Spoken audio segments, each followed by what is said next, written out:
अस्सलामुअलैकुम, welcome back to another new video. जुमा मुबारक। आज जो है रमज़ानुल मुबारक का तीसरा जुमा था और आज की अफ्तारी में हम लोगों ने बनाए थे मज़ेदार से तिक्का फ्लेवर के रोल पराठा घर पर ही, और साथ ही पकोड़े बनाए थे, और साथ हम लोगों ने बनाई थी बहुत ही मज़ेदार सी चना चाट। चना चाट की रेसिपी आप लोगों को मेरी प्रीवियस वीडियो में मिल जाएगी। यहाँ पे मैं रोल पराठे की रेसिपी शेयर कर रही हूँ, तो चले रेसिपी बनाना शुरू करते हैं। बिस्मिल्लाहिर्रहमानिर्रहीम। तो चलें जी रोटी बना लेते हैं सबसे पहले। तो मैं यहाँ पे जो है पराठों के लिए बॉल बना के रख दूँगी, जिसे हम पेड़े कहते हैं। तो अगर आप चाहें तो आप मैदे का आटा भी गूंथ सकते हैं, अदरवाइज़ जो सिंपल घर का आटा होता है वही लीजिएगा। मैंने जो है घर में जो आम आटा होता है गंदम का और वाइट आटा मिक्स वो वाला लिया था, और उसके जो है गूंदा हुआ ही था, तो मैंने उसी के जो है ना पराठों के लिए पेड़े बना लिए थे। तो ये देखें, इस तरीके से पहले आपने एक रोटी को बेलना है, उसके ऊपर अच्छे से ऑयल या घी लगाना है। ऑयल नहीं लगाना, घी लगाइएगा पराठे के अंदर, और उसके ऊपर अच्छे तरीके से आपने अच्छी अमाउंट में जो है आटे को डस्ट कर देना है, और उसको कट लगा के इस तरीके से आपने उसका पेड़ा बना लेना है। जो रोल पराठा होता है ना, एक्चुअली वो ज़रा क्रिस्पी सा ही अच्छा लगता है प्लेन पराठे का। मुझे तो पर्सनली नहीं इतना अच्छा लगता। अगर आप लोगों को अच्छा लगता है तो आप सिंपल इस तरह से रोटी की शेप में करें और इसे घी लगा के फ्राई कर लें, तो सिंपल आप उसमें भी कर लें। तो पहले एक, अगर आप चाहें तो उस तरह से आप लच्छे वाला पराठा बना सकते हैं, अदरवाइज़ आप इस तरह से एक रोटी लें और इस तरह एक एक स्ट्रिप को जो है वो आप रोल करते जाएं, और आपका ये भी बहुत अच्छा सा जो है ना वो बलों वाला पराठा कह लें, तह वाला पराठा कह लें, लच्छा पराठा कह लें, जो भी मतलब के नाम ले लें, ये आपका सेम वैसे बन के रेडी होगा। ठीक हो गया। अगर आप इसे मैदे से बनाएंगे तो इसकी जो सारी लेयर्स हैं वो अच्छे से प्रोमिनेंट होंगी। अदरवाइज़ अगर आप मेरी तरह इस तरह घर के आटे से ही, जो गंदम का सिंपल आटा होता है उससे आप करेंगे, तो उसके अंदर थोड़ी लेयर्स जो हैं वो कम होती हैं। मैंने यहाँ पे पेड़े बना लिए थे।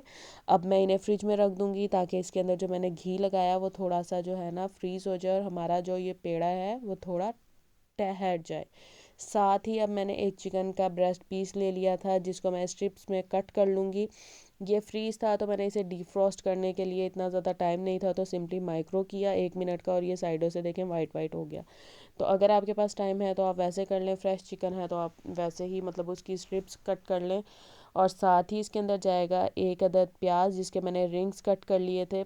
आप लोग नोट कीजिएगा कि ये जो रोल पराठा होता है, इस तरह की जो चीज़ें होती हैं उनमें अगर आप रिंग्स वाले कट किए हुए प्याज डालें ना, तो उसका ज़्यादा अच्छा टेस्ट आता है। जिस तरह से आप प्याज कट करेंगे उसका टेस्ट डिफरेंट होगा। स्लाइस कट करते हैं तो उसका टेस्ट डिफरेंट होता है। तो अगर आप पराठा बना रहे हैं तो आप उसमें कोशिश करें कि आप रिंग वाले ही प्याज डालें। साथ ही जो है वो मैंने बंद गोभी थोड़ी सी जो है वो श्रेड कर ली थी, बारीक बारीक सी।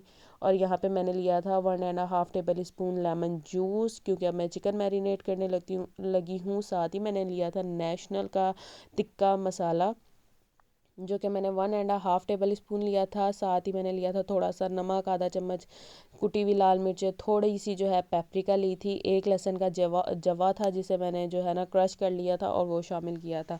ये बस हमारे इनफ मसाले हैं। अगर आप चाहें तो तिक्का मसाला के अलावा आप लोग ये लाल मिर्च और पेपरिका स्किप भी कर सकते हैं, लेकिन इसके अंदर सॉस वगैरह डलनी थी तो थोड़े स्पाइसी ही रोल पराठे अच्छे लगते हैं, मैंने इस वजह से ऐड की थी। अदरवाइज़ ये ऑप्शनल है, आपकी मर्ज़ी।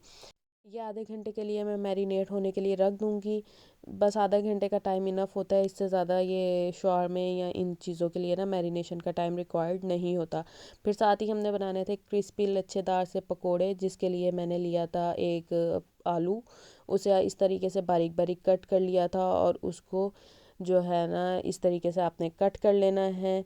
आप लोगों के घर में कौन से वाले ज़्यादा शौक से पकोड़े खाए जाते हैं? मैंने इसी दफ़ा ही ये मैं सारे वेजिटेबल्स वाले पकोड़े बनाने लगी हूँ। नहीं तो पिछले साल जो है हम लोग, जो वो होती है ना आलू की बारीक बारीक कतलियाँ, और उसके ऊपर सिंपल जो है ना ये बेसन कोट करके वो वाले बनाते थे, वो ज़्यादा पसंद थे।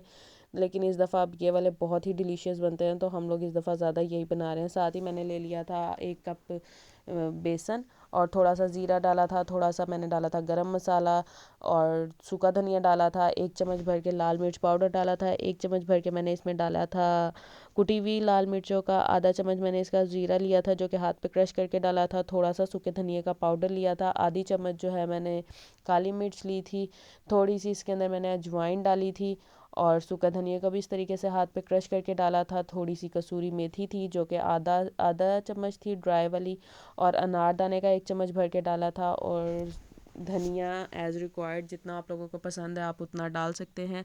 मैंने थोड़ा सा इसमें धनिया डाला था और इसे बिल्कुल मतलब कि 1 कप बेसन था तो मैंने इसे आधे से भी जो आधा होता है ना, क्वार्टर कप जिसे कहते हैं, वो वाला जो है उतना बस पानी का डाला था, क्योंकि इसके अंदर वेजिटेबल्स डलनी थी और उन्होंने अपना पानी छोड़ना था। वेजिटेबल्स में मैंने इसमें डाली थी गोभी, पालक, प्याज और सिंपल हरी मिर्चें, और साथ ही मैंने इसमें डाले थे आलू। इन सब को आप अपने हिसाब से कटिंग कर सकते हैं, लेकिन इस तरीके से बस आलू अगर इतने साइज़ के कटिंग हुए हो ना तो बहुत ही जो पकोड़े हैं वो मज़ेदार और क्रिस्पी से बन के तैयार होते हैं। आप लोग इस तरीके से ज़रूर बनाइएगा और मुझे अपना फ़ीडबैक दीजिएगा। अब मैं इसको जो है हाथों से अच्छे तरीके से मतलब मिक्स कर लूँगी, मैरिनेट कर लूँगी। अगर आप चाहें तो इसको उसी वक्त भी कर सकते हैं, लेकिन मैंने इसको 10 मिनट के लिए छोड़ा था, क्योंकि मैंने इसको जो है ना, जब वो बेसन मिक्स कर रही थी तो मैंने पानी थोड़ा डाला था।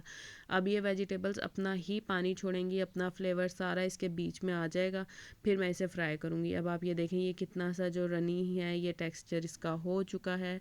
अब सिंपली जो है ना, मैं इनको अच्छे तरीके से मिक्स करूँगी, ताकि ये ना हो कि ऊपर ऊपर से मोटा मोटा डल जाए और नीचे जो है वो पानी रह जाए।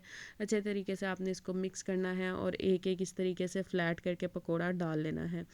रमज़ान है तो बहुत से लोग कहेंगे आप गंदे घी में या उसमें कर रही हैं फ्राई, लेकिन 2-3 दिन बाद जो है मैं इसको स्ट्रेन करती हूँ। डेली डेली नहीं करती, ये एक ही बस पैन के अंदर रखा हुआ है, डेली इसी में गर्म किया, इसी के अंदर जो है फ्राई चीज़ें बन जाती हैं। और रमज़ान में डेली का ही फ्राई चीज़ें बनाने का काम होता है, लाजमी कुछ ना कुछ बनता है। अगर आप लोगों के घर भी बनता है डेली की फ्राई चीज़ तो मुझे ज़रूर बताइएगा कमेंट सेक्शन में। और मेरी रेसिपी अगर आपको अच्छी लग रही है तो भी मुझे सब्सक्राइब कर दीजिएगा मेरे चैनल को।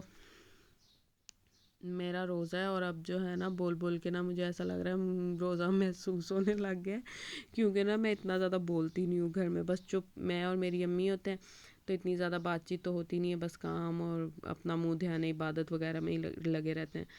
ले साथ ही पकोड़े मैंने डाल दिए थे सारे, वो हो रहे थे एक साइड पे फ्राई। तो जो है अफ्तार में हमारा रह गया था आधा घंटा, तो मैंने कहा चलो फटाफट गरम गरम जो है ना रोल पराठे भी अपने तैयार कर लेते हैं, जिसके लिए मैंने लिया 1 चम्मच ऑयल का। साथ ही जो मैरिनेट की हुई चिकन थी वो इसमें डाल दी। एक हरी मिर्च ले ली, उसको भी आप इस तरीके से डाल देंगे ना तो ये है, हरी मिर्च का टेस्ट आ जाएगा, लेकिन उसका जो तीखापन मुंह में महसूस होता है ना वो नहीं फील होगा। तो अगर आपको हरी मिर्च का टेस्ट पसंद है तो आप इस तरीके से डाल लें, और अगर आपको हरी मिर्च का तीखापन पसंद है तो सिंपली जो है, जब आप इसमें जैसे मैंने सैलेड काट लिया था, प्याज वो बंद गोभी और साथ ही जो है खीरा, तो आप उस टाइम इसको जो है ना अंदर रख दीजिएगा। लेकिन वो फिर मुंह में मुझे तो बहुत ज़्यादा हरी मिर्चें लगती हैं, तो मैं इतनी ज़्यादा ना मतलब कि ऐसे कच्ची खाना पसंद नहीं करती। मैं हमेशा जो है खाने के एंड में इस तरीके से डाल देती हूँ, क्योंकि वो एकदम से ना मुंह में जो इसका तीखापन होता है वो फील नहीं होता। साथ साथ मैं पकोड़े भी देख रही थी, साथ साथ यहाँ पे जो है चिकन भी फ्राई कर रही थी। कोशिश कीजिएगा कि चिकन तेज़ आंच पे ही हो। यहाँ पे अफ्तार टाइम जो है गैस हल्की हो जाती है, तो मेरा एक साइड का जो ये चूल्हा है वो थोड़ा हल्का हो गया था। मैंने फिर पकोड़े किए नीचे और वहाँ पे रख दिया हल्की आंच के ऊपर तवा, कि जब तक है ना क्या नाम है, ये चिकन हमारी रेडी हो रही है, तवा भी गर्म हो जाएगा थोड़ा सा, फिर मैं फटाफट पराठा बना के रख दूँगी ऊपर, मतलब डाल दूँगी। और आप लोगों के सिटी में कैसा वेदर है ज़रूर बताइएगा। माशाल्लाह से गुजरांवाला में इतना अच्छा वेदर हो रहा है, और रमज़ान के हर जो है ना थर्सडे और फ्राइडे बारिश रहती है और इतना मज़ेदार मौसम होता है। आप लोग बताइएगा आप लोगों के सिटी में कैसा वेदर है। यहाँ पे अब जो मैंने पराठा मतलब पेड़े बना के फ्रिज में रखे थे, उनका मैंने पराठा बनाया और सिंपली उसको जो है अब मैं फ्राई कर लूँगी। ये मेरा पराठा था तो इसके ऊपर मैंने थोड़ा ज़्यादा घी लगाया था, और जो मेरी अम्मी है उनके पराठे के ऊपर थोड़ा कम घी लगना था। तो सिंपली आप अपने मतलब के कम ज़्यादा कर सकते हैं इंग्रेडिएंट को, लाजमी नहीं है कि आपने सेम उसमें ही करना है। तो ये देखें पराठे जो है दोनों बन के रेडी हो गए थे। अगर यहाँ पे ये वाइट मैदे के होते ना तो ज़्यादा प्यारे लगने थे, लेकिन बस मैंने काम चोरी की, मैंने कहा जो आटा गूंदा हुआ है ना उसी की बस बना लेते हैं। तो सिंपल जो है दही का जो रायता होता है वो सबसे पहली लेयर जो है आपने उसकी लगानी है, अच्छी अमाउंट में उसको लगा लीजिएगा। उसके बाद आपने अपनी चिकन की जो फिलिंग है वो लगानी है। साथ ही बंद गोभी जो मैंने कट करके रखी थी काट के, वो आपने इसके ऊपर रख देनी है। खीरे हैं, खीरे को अगर आप चाहें कुकम्बर को तो आप इसको सिरके के पानी में भी डिप करके रख सकते हैं, नहीं तो अदरवाइज़ इसी तरीके से आप रख दीजिएगा। हमारे घर में तो सिरका और खट्टी चीज़ बिल्कुल इस्तेमाल ही नहीं होती, क्योंकि हमारे गले बहुत ही नाजुक हैं। खैर यहाँ पे फिर मैंने प्याज डाले, लेकिन इस पराठे के अंदर सबसे मेन जो गेम चेंजर था ना वो ये सॉस थी। ये जो मेयोनीज़ होती है उसके पैकेट के पीछे जो रेसिपी लिखी होती है ना, ये मैंने मायो टर्टल सॉस बनाई थी जिसके अंदर इमली का पल्प डल के बननी थी। आधा कप मेयोनीज़ थी, साथ ही मैंने अपना वेरिएशन की थी, हॉट सॉस डाली थी, बफलो सॉस डाली थी और इसके अंदर जो है ना इमली का पल्प मैंने डाला था, थोड़ी सी कुटी हुई लाल मिर्चें डाली थी और ये बहुत ही मज़ेदार बन के तैयार हुई थी। इंशाल्लाह अब मैं आगे बनाऊंगी ना, मैंने ये सिर्फ ट्राई करने के लिए बनाई थी, तभी मेरी रेसिपी रिकॉर्ड नहीं की, लेकिन अब इंशाल्लाह मैं आगे बनाऊंगी तो मैं आप लोगों के साथ ज़रूर उसकी भी रेसिपी शेयर करूंगी। उम्मीद है आप लोगों को आज की मेरी वीडियो अच्छी लगी होगी। रोल पराठे बहुत मज़ेदार बने थे, सारी गेम इसके अंदर जो है वो सॉस की थी जो कि बहुत ही डिलीशियस थी। साथ ही हमारी चना चाट रेडी हो गई थी, उसका लिंक आप लोगों को डिस्क्रिप्शन में मिल जाएगा और हमारे क्रिस्पी लच्छादार पकौड़े भी बन के तैयार थे। जुम्मा मुबारक, मुझे अपनी दुआ में याद रखिएगा। अगर मेरी वीडियो अच्छी लगे तो मेरे चैनल को ज़रूर सब्सक्राइब कर लीजिएगा। मिलेंगे नेक्स्ट वीडियो में बहुत ही मज़ेदार और टेम्पटिंग रेसिपी के साथ। ओके, टेक केयर, अल्लाह हाफिज़।